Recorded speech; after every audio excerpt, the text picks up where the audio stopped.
going to jump in to our next conversation. Joining me on stage to get into a fireside chat is John Stackhouse. Now, John is the Senior Vice President, the Office of the CEO at RBC. He heads RBC's Economic and Thought Leadership Group, leading a lot of their work on economic, technological and social issues, very much obviously climate at the forefront of that. He heads up their RBC Climate Action Initiative, which aims to both inform and inspire Canadians on pathways to net zero. He's also an internationally recognised author and speaker in his own right, and previously he was Editor-in-Chief of the Globe and Mail and Editor of the Report on Business. Can you join me in welcoming John Stackhouse? Okay. Welcome, welcome. Hey, how are you? Great to see you. Always good to have you at EDU. Thank you. We were just chatting moments ago about your EDU highlight so far, and you were saying how much you're enjoying just the different perspectives you're hearing from. And the musicians. I think we should have just had her continue to play. That was outstanding. It was. I love it was the creativity. incredible. Just that's you don't have disruption without creativity. Completely. We've often believed, and it's a very intentional part of the design, the kind of music and various immersive experiences, because we just think it challenges thought patterns and the way that you show up. I'm a terrible musician, so don't ask. But yes, I promise agreed. I won't ask you to sing or play an instrument in this conversation. I do want to ask you about your perspective with the incredible kind of finger on the pulse that you have in the role that you play at RBC. You've got a really great take on what's happening in industry, consumer sentiment and the like. I want to kind of jump into maybe where some of the conversations left off this morning, which is talking about the challenges that leaders face and need to contend with around the pace of climate action in particular. Can I get your perspective on that just to kick us off? Yeah, it's challenging. Clearly the winds have shifted, and maybe just a bit of context. RBC, Canada's largest bank, we have the privilege of working with 15 million roughly clients, pretty much in every community, in every industry, and we learn from them. And a few things I've taken away from this year, not that the year is out. The economics of climate action are more challenging. The policy uncertainty is adding to the challenge. The long-term resolve is not diminished. The best companies, in fact, I'd say most companies, are still focused on their 2050 goal. But getting through the next few years is going to be probably a little more challenging than some might have assumed a few years ago. Yes, certainly. And so from that perspective, what does that require from leaders when it comes to leading change and overcoming resistance? We've just got a microphone for you here because we're getting a little bit of Sure thing. bumping. Yep. So when it comes to navigating that environment, more challenging economic framework, just more difficult than we anticipated, what does that mean when it comes to how leaders need to think about overcoming that resistance? What do we need to do differently or better? Well, the best leaders keep everyone focused on, call it the North Star, your strategic destination, whatever you want to call it. So helping the organization, helping your shareholders, your investors, helping your clients, your regulators, all understand where you are trying to get to. And then also helping them understand that your path is going to take turns as you face roadblocks or you find different opportunities. That's what good leaders do. They say, like, we know where we're going to, but we're going to shift course along the way. So communication is critical, and reminding people this is what we're trying to get to. This is why we got up this morning. Let's focus on that, even though we may have zigged instead of zagged. I wanted to ask you too, as someone with your background in communication, having been editor as you were of a very significant publication, we talked a bit this morning around just the challenging environment and how difficult it is sometimes to feel optimistic and hopeful. So keeping that eyes forward feels like one part of the communication challenge. How do we maintain the motivation? Any thoughts around kind of storytelling and how leaders need to approach that? So it's a great question. I'd love to get your perspectives on it. But reminding ourselves of the progress that we've made. It's all too easy to listen to conversations, to turn on the news and go, oh my God, the apocalypse is here. So a couple of facts that may be helpful. If we had done nothing over the last 25 years in terms of climate action, we would be headed towards a world that is 4 degrees warmer than it normally was at the beginning of the industrial age. Right now, I mean, this is disputed, but it's kind of 2.7 to 3 degrees. So still a massive problem, but think of the progress that we've made. Better than the outlook. In a quarter century. And we can get that down to sub 2. We know how to do it. We have the capital to do it. We have the technology. And we've shown over the last 25 years that we can do these things. We have decarbonized significant parts of the world, significant sectors. They've become more profitable along the way. So let's remind ourselves that this is not a punishing journey. It's challenging for sure.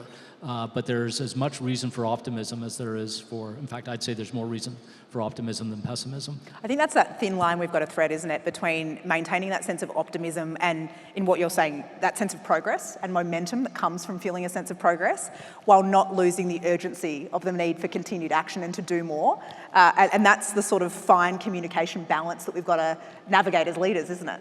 Yeah, so I look at my home province of Ontario that used to, not so long ago, rely on coal. And we had smog days in Toronto. I mean, literally you were told to stay inside because the coal plant, which is, we're on Lake Ontario, it's next door, was on next door on Lake Erie, would blow over Toronto. We pretty much have no coal now in Ontario. We don't have those smog days. We have nuclear capacity that is safe. There's not been a hint of a challenge over these 25 years that is powering one of the world's fastest growing cities. Every evening I look at the lights and think that's nuclear rather than coal, lighting up this metropolis of 5 million people. So that's the sort of thing, even though we've got lots of other challenges, that gives me hope that we do know what to do, we have the technology, but we do need resolve. One of the things I wanted to sense check with you, because I hear and I see two different things, and I'm thinking the context that I have particularly is for your southern neighbours here in the United States, where I spend a lot of time working. And there are two schools of thought around just how ESG has been challenged over the last 12 to 24 months. Some pockets of leaders I meet say it's a really difficult environment to, from a company standpoint, from a public official standpoint, to be running even DE&I programs in their organisations, let alone really meaningfully and publicly progressing initiatives. On the flip side, I hear and see data points that speak to we're still doing a lot of this, it's just under the radar. We're not talking about it as much, but a lot of the activity is still going on. I was interested to get your sense around what feels like a growing anti-ESG sentiment. Do you think that's real? Is that a challenge for leaders to think about navigating in the context of the energy conversation? It's terminology. And I wouldn't say it's, certainly for us, it's not under the radar. Our principles have not changed one bit. Our values have not changed, are not even in discussion. ESG, it's a term, and it's only 20 years old. A consulting firm made it up 20 years ago, and good for them. They probably got some good business out of it. I was pretty sure I never allowed ESG to go into a headline because, like, what on earth is ESG? It's not emotional. To your point around creating emotion earlier, it's a technical term, isn't it? You don't have a reaction to ESG. So what's it about? We want companies, we want clients, and we all want our employers, as well as others that we're dealing with, to be environmentally responsible and sustainable. We don't want companies that are polluting rivers or the air. I don't think there's much disagreement there. We don't want companies or our employers to be using slave labor or violating human rights. That's not up for debate. We want organizations with transparent management that is being held to account. That's the G part of it. So call it something else. That's fine. Those are the underlying principles are not only not in question, they're actually really good for business because there's lots of evidence out there that companies that adhere to those values and principles perform better and certainly perform better over the long term. So there's an interesting link to the panel conversation we had earlier around maintaining and the fight for our values. And I think to repurpose some of what you said there and connect it, some of you might have listened to a great podcast we had on our Energy Trailblazers series a few years ago with Seth Godin, the great marketing guru who describes climate change as a marketing problem. And he talks about the idea if we use different language, we would have a totally different level of engagement and a greater sense of urgency. And sort of what I hear you saying there is we need to be very committed to our values, but dispassionate about the language that we use in order to continue to adapt, to invite people into the conversation.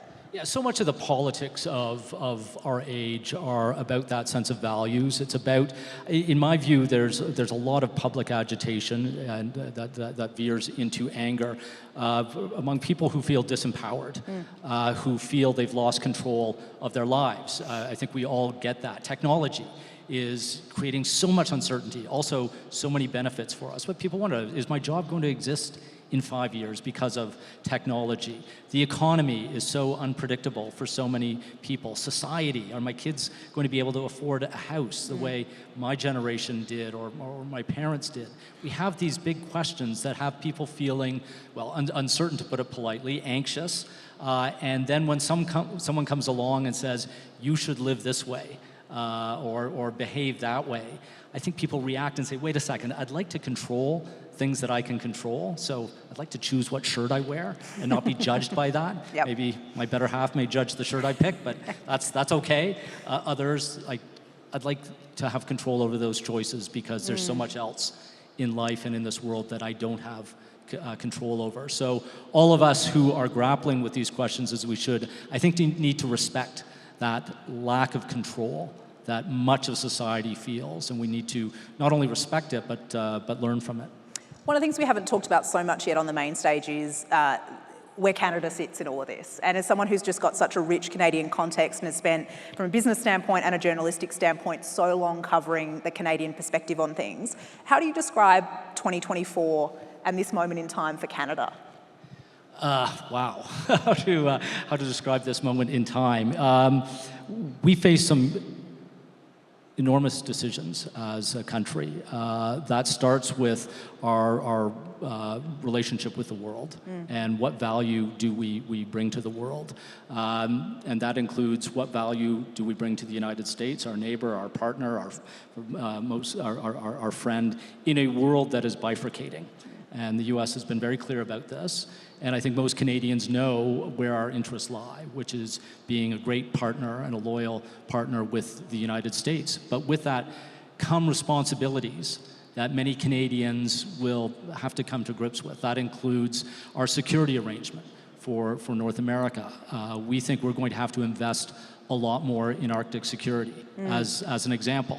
So we can say to the United States, okay, you protect lots of other parts of the world on our behalf. Thank you. We'll take care of. We'll do our bit in the Arctic. We'll do our bit in cybersecurity. It's a nasty world out there.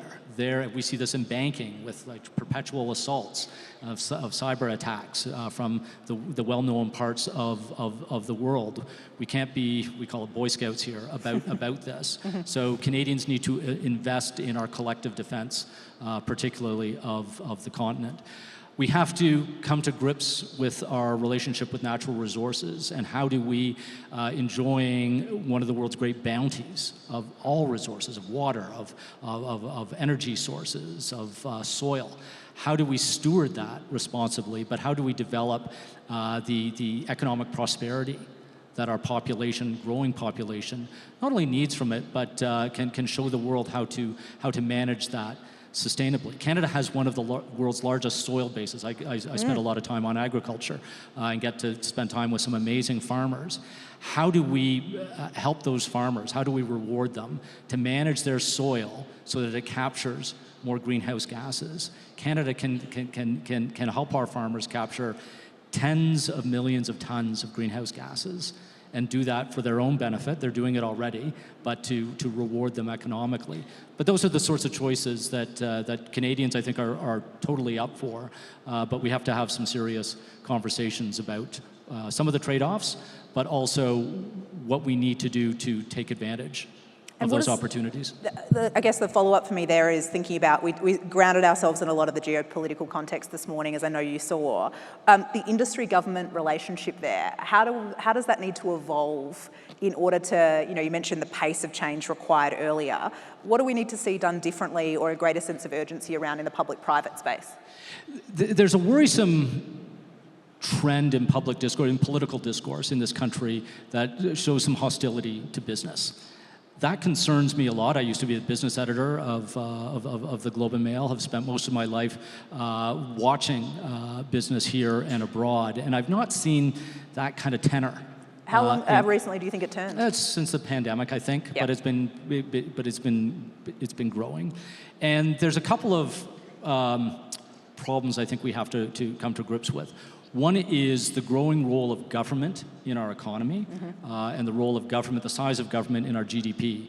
which in our view is too big. We're upwards now of more than 40% of GDP is government. That's kind of above the natural state for Canada, which is mid-30s. So we need to bring government down smartly, but then allow business, entrepreneurs of all kinds to expand and fill that space and use private capital. And we need governments to be celebrating that, not gratuitously, but and holding us to account when we mess up or when we go offside. But knowing that business, that investors, that entrepreneurs have always been the force of positive change in an economy. And you just need to cross the border into the US. I was in Silicon Valley last week, and it's amazing to see the dynamism, the enthusiasm, and the desire of governments to partner with the leaders, even in big tech, and they go toe-to-toe on lots of issues. But to know that those companies are going to power the American economy in the decades ahead. So to find out what they need to do, and then governments support them, hold them to account. Is that an attitude shift that's It's needed? an attitude shift, yeah. More of an orientation towards how do we collaborate and how do we unleash that potential lever of innovation? Absolutely. And challenge us, challenge business to say, like, this is what society needs, or this is what the economy needs. I've always seen in business leaders just a natural desire to solve problems, usually, especially at the CEO level. They're problem solvers. So give those problems that we see around us to businesses to solve.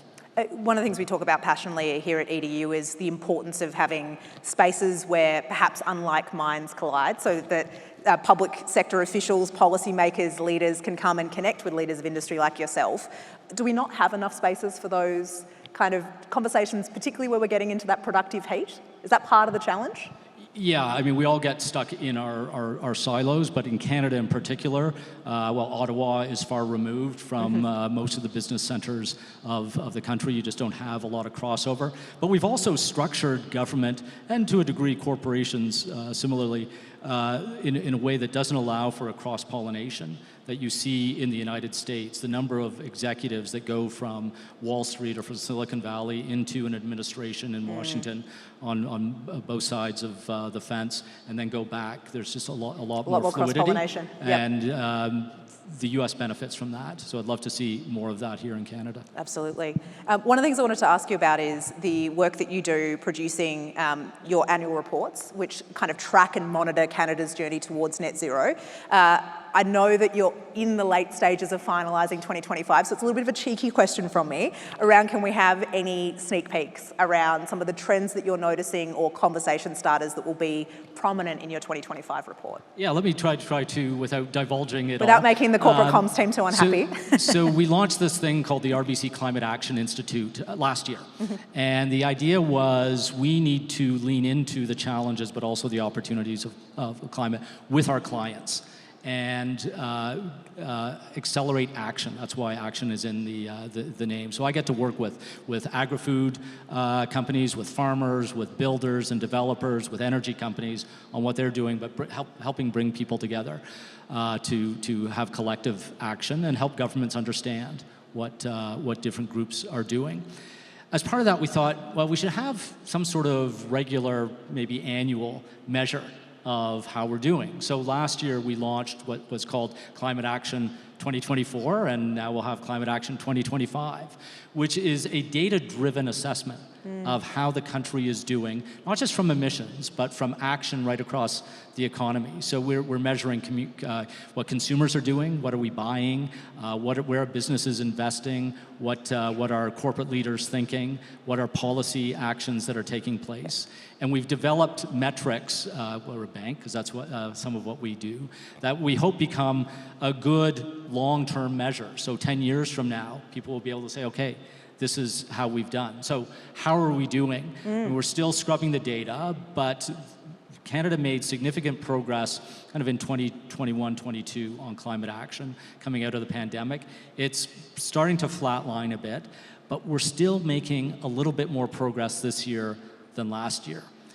That's important because the emissions numbers show that we're not making enough progress, and I don't deny that at all. But we also have to understand that we're doing things in terms of capital mobilization. We're doing things in terms of consumer behavior. We're seeing things on the policy front at all levels of government that show that we're still making progress, not nearly fast enough, but we're not moving backwards. So to your first question, this feeling that there are headwinds, that it's more challenging, absolutely. That's true. But we're not losing. We're not losing. We have to go harder, we have to go faster, but we are not moving backwards, and I hope that's an important message going into 2025. Well, and to your piece around progress and just the role that data can play in storytelling, that strikes me as a really great example of what we were talking about earlier in action, right? The ability to actually call out trends annually and be able to speak to pace changing and what we need to do more of next year in order to change the reality. It's amazing to be able to map out those trajectories like that. Yeah, we need I'm hoping this becomes sort of like a collective Fitbit on climate, so that we can measure, not wait once for an annual report, but see how we're doing, because we're wired that way. We love data. Yes, I love it. And I love that call for progress and to think about how do we keep eyes forward, but celebrate the success we are making and not use that as an excuse not to continue to focus on the urgency that's needed. John, I can't believe our time has already run down. Can you join me in giving John Stackhouse a round of applause for joining us here on the main stage? Now, John and I are going to leave stage in just a second. We're going to reset momentarily to have a panel on smart energy. John mentioned there kind of the report card on Canada. So before we leave stage, I'm going to invite you to do a report card before we get into our next conversation. So on Slido, I'm going to ask a question of our panelists when we open up the conversation on smart energy around giving us a grade, like you would on your school report, A down to F. How are we going? How smart are we when it comes to energy? So I'm going to invite you to give your sense and join in the conversation before I invite the panelists to do so. So grab your phone out, scan the QR code, give us a grade, A to F. Also acceptable to say, I don't know, and part of why I'm in this room is because I want to find out. Fantastic, we welcome you into the conversation. So, invite you to do that. We'll be back out momentarily. Can you join me one more time in thanking John Stackhouse? Thank you, John. Appreciate it. Great.